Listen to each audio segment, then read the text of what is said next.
इस शिवलिंग का स्मरण हम करेंगे। बीच में जो एक मोटी सी लाइन होती है इसको अशोक सुंदरी कहते हैं। सब लोग दर्शन करें, जम के बोलो जरा, करें।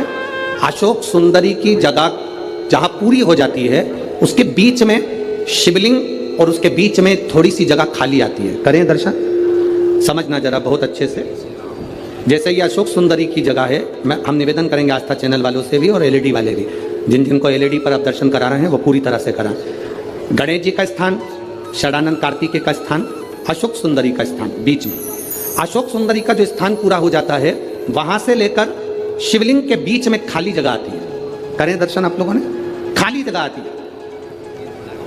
उस खाली स्थान की जो महत्वता है, ये जो अशोक सुंदरी से लेकर बीच में जो जगह है, ये भगवान शंकर की जो धर्म पत्नी है माता पार्वती, उनकी जो योगनियां हैं 64 योगनी, उनकी जो शक्ति पीठें हैं, उनकी जो सिद्धता है, उनकी जो सिद्धियां हैं, ये अशोक सुंदरी से शंकर के शिवलिंग के बीच में जो खाली जगह होती है, इस स्थान पर 64 योगनियां, देवियां, अष्ट सिद्धियां, नवनिधियां सब इस स्थान पर रहती है। इसलिए हमारे यहाँ शिव महापुराण की कथा कहती है, पूर्ण पूजन के बाद अगर कोई नारी, कोई पुरुष, कोई बच्चा, कोई बुजुर्ग अपने मन की बात का स्मरण इस जगह पर हाथ को रखकर, जैसे किसी के हृदय पर हाथ रखते हैं तो दिल धड़कता हुआ स्मरण होता है, उसी तरह यहाँ स्पर्श करेंगे और स्पर्श कर कर जब अपने मन की बात करते हैं तो देवाधिदेव महादेव नंदी के साथ आकर प्रदोष के दिन कार्य की सिद्धता पूर्ण करते हैं। उस स्थान की मूलता होती है, वो स्थान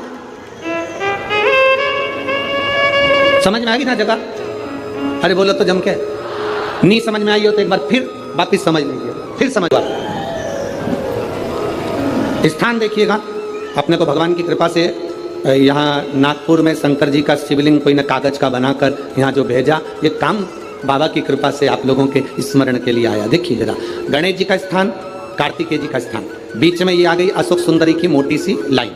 अशोक सुंदरी की लाइन जहाँ खड़ी खत्म होती है, वहाँ से जो शिवलिंग रखा है इसके बीच की जो जगह है, ये जो बीच में अशोक सुंदरी के स्थान से लेकर शिवलिंग के स्थान के बीच में जो खाली जगह है, ये 64 योगनियां, अष्ट सिद्धियां, नवनिधियां, सब कुछ मेरे देवाधिदेव महादेव ने माता पार्वती को अपने चित्तवृत्ति के साथ यहाँ अनुमति प्रदान कर रखी है। वहां का स्पर्श, वहां का मात्र स्पर्श और हमारे दिल की बात, शंभो शरणे मांगू घड़ी दुख काटो दया करी।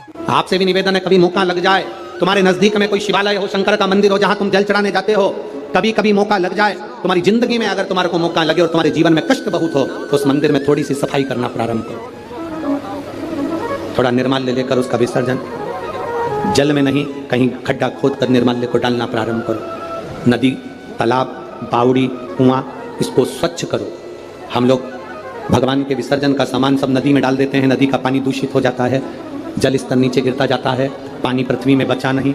उस जल को हमें बचाना है। तुम्हारे घर में भभूति निकले, बेल निकले, नारियल निकले, फूल निकले, पत्ती निकले, निर्माल्य की जो सामग्री निकलती है, मंदिर का जो निर्माल्य निकलता है, उसको पानी में डालना बंद कर दो। नदी, नाले में, सरोवर में, कुएं में, बावड़ी में डालना बंद कर दो। उस निर्माल्य की सामग्री को एक खड्डा खोदो, उसमें डालना प्रारंभ करो, जिससे उससे खाद बने। वो खाद बनेगी तो अपने पूरे नगर निगम में जहां जहां पेड़ लगे हैं उसमें वो खाद डालना चालू करो, जिससे वृक्ष भी आगे बढ़ेंगे और नदी, बावड़ी, तालाब सब स्वच्छ होंगे। कई लोगों ने निर्माल्य विसर्जन के रथ चालू करे हैं, यहाँ पर भी अगर किसी ने करे हैं तो उनको बहुत बहुत साधुवाद है, उनको धन्यवाद है, करना चाहिए। निर्माल्य मंदिर का चढ़ा हुआ फूल पत्ती है, सब पानी में नहीं डालना चाहिए, उसको एक खड्डे में डालो, जिससे नदी शुद्ध हो, तालाब शुद्ध हो, बावड़ी शुद्ध हो, जल स्तर बढ़े। पानी कम हो रहा है, पृथ्वी सूखी हो रही है, जल को बढ़ाना हमारा कार्य है। जल है तो कल है, जल नहीं होगा तो हमारा कल भी नहीं होगा। तो जल को सुरक्षित रखना हमारी जगह, पानी को सुरक्षित रखना। शिव कथा कर रही है नमोची ने कि शिव को लोग पहचानते नहीं है, शंकर को लोग जानते नहीं है। लोगों ने बहुत चमक दमक में मेरे भोलेनाथ को नीचे दबा दिया था। यहां तक लोग कहना चालू कर देते, शंकर के मंदिर का प्रसाद मत लेना। कई कोटा में भी बहुत सारे ऐसे रहते होंगे जो भगवान शंकर के मंदिर में पांव रखना पसंद नहीं करते। वो कहते हैं हम मंदिर नहीं जाते शिव जी के, हम शंकर का प्रसाद नहीं लेते, हम इस पंथ के हैं, हम इस धर्म के हैं, हम इसको मानते हैं, हम उसको मानते हैं। उनसे कहना अगर शंकर के मंदिर का प्रसाद लेना पसंद नहीं है तो फिर लिख देना कि शमशान जाना भी पसंद नहीं है। क्योंकि व्यक्ति का आखिरी घर शमशान होता है और उस घर में मेरा देवाधिदेव महादेव होता है, उसके सिवा कोई नहीं। कोई कहता है हम इस पंथ के हैं, हम शंकर का प्रसाद नहीं लेंगे। कोई कि हम इस पंथ के हैं, हम शिव के मंदिर नहीं जाएंगे। शंकर को इतना दबा दिया, इतना दबा दिया, इतना दबा दिया, इतना दबा दिया, शंकर के मंदिर में जल चढ़ाकर मत पीना, बेलपत्र मत खाना। कितनी बेलपत्र निर्माल्य विसर्जन में जाती थी। आज से जब से कथा सुनना चालू करी, शंकर जी के मंदिर में एक बेलपत्र नहीं मिलती। तुम चढ़ा के हटे, दूसरी उठा के बग गई। एक बेलपत्र नहीं मिलती, क्योंकि उस बेलपत्र के महत्व को लोग जान गए, उस रुद्राक्ष के महत्व को जान गए। क्या पहले रुद्राक्ष नहीं थे? क्या पहले रुद्राक्ष की महत्वता नहीं थी? उस रुद्राक्ष को लोग पहचान गए कि रुद्राक्ष का महत्व क्या है, बेलपत्र का महत्व क्या है। क्या महत्व बेलपत्र का, क्या महत्व रुद्राक्ष का, क्या महत्व शिव पर चढ़े हुए जल का, लोग पहचान नहीं पाते। हमसे लोग कहते हैं कि आप सीहोर में जो रुद्राक्ष, मीडिया वाले पूछते हैं सब दूर रुद्राक्ष मिलता है, सीहोर के रुद्राक्ष में ऐसा क्या है? हमने कहा कभी लेकर आना, जब तुम्हारे घर में कोई तकलीफ हो, कष्ट हो, या कोई एग्जाम के लिए जाओ, या कोई तुम्हारे यहाँ किसी चीज के लिए जाओ, तो उस सीहोर का रुद्राक्ष, सीहोर से बाहर हम कभी किसी को देने के लिए नहीं भेजते। सीहोर का रुद्राक्ष केवल सीहोर से ही मिलता है और लाइन लगा कर मिलता है। आप कभी जाना, कंकर शंकर की भूमि पर खड़े होना और खड़े होकर कंकर शंकर की पूजन कर कर एक रुद्राक्ष लेकर आना, और उस रुद्राक्ष को बड़ी से बड़ी बीमारी में भी तांबे के कलश में पानी डालकर उसको गला देना रात भर। सुबह देवाधिदेव महादेव को, कुंद कैश्वर महादेव का नाम लेकर जल चढ़ा देना, उस पानी का आचमन करना प्रारंभ करना। अगर किसी का डायलिसिस भी चल रहा हो तो 2 बूंद पानी भी उसने प्रतिदिन बाबा को चढ़ाकर अगर पिया है तो उसका फल क्या होता है ये उसको मालूम पड़ेगा कि उसका फल क्या है। रुद्राक्ष की महत्वता क्या है? उसके शिव तत्व को लोगों ने दबाया, शंकर को नीचे की ओर दबाया कि शिव है क्या अड़भंगा। लोगों ने कहा वो तो रुद्र हैं, वो तो क्रोध करने वाले देवता हैं, वो क्रोध करते हैं, वो रुद्र हैं। ना ना ना, संसार में ऐसा कोई मनुष्य नहीं जन्मा जिसका संबंध शंकर से नहीं हो। चाहे वो ब्राह्मण हो, चाहे वो क्षत्रिय हो, चाहे वो वैश्य हो, चाहे वो शूद्र हो, संसार में ऐसा कोई ना जन्मा जिसका संबंध भगवान देवाधिदेव महादेव से नहीं है। सबका संबंध मेरे देवाधिदेव महादेव से है, सबका संबंध मेरे बाबा ओगड़दानी से है, सबका संबंध मेरे शिव से है, भगवान देवाधिदेव महादेव से। महाराज, मुझे तेरा ही सहारा मेरे, हमें दूसरे का सहारा नहीं, केवल उसके सहारे पर हम जीते हैं। अच्छा, एक बात आप लोगों से पूछें, कोटा वालों जरा जवाब दोगे क्या? भटकने से सब कुछ मिल जाएगा क्या?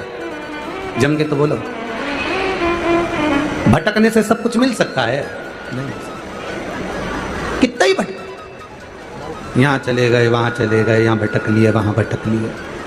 भटकने से कुछ नहीं मिलता। मिलेगा तुम्हारी मेहनत से, तुम्हारे कर्म से, तुम्हारे विल पावर से, तुम्हारे मेहनत, तुम्हारा कर्म और तुम्हारा शंकर भगवान को चढ़ाया गया एक लोटा जल और सुनी हुई शिव महापुराण की कथा।